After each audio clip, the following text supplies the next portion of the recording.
सुनो पार्थ, जीवन का रहस्य जानो, संसार के वास्तविक रूप को समझो। ये संसार क्या है पार्थ?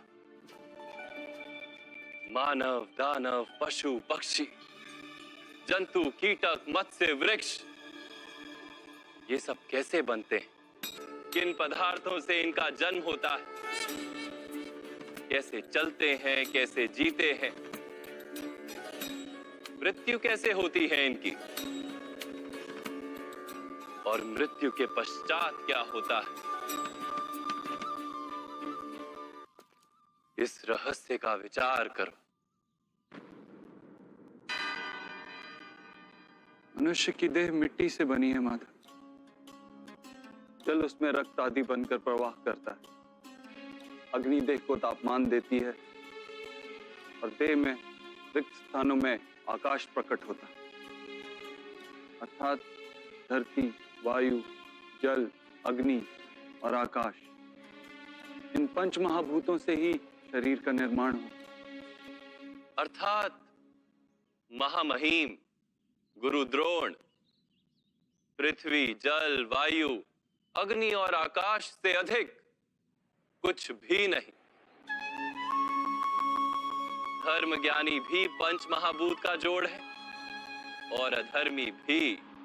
तो मोह किसका कर रहे हो पार्थ? मिट्टी का? परंतु माधव, इस मिट्टी के देह से ही तो मनुष्य एक दूसरे का परिचय पाते हैं।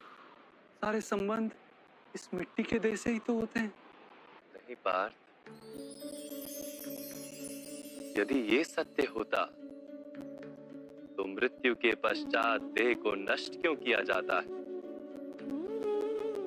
वास्तव में ना मनुष्य का परिचय उसकी देह से है और ना ही संबंधों का आधार उसकी देह से।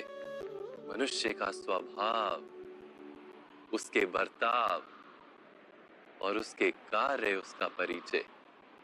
ये स्वभाव, बर्ताव और कार्य कैसे बनते हैं, इसे समझो पार्थ।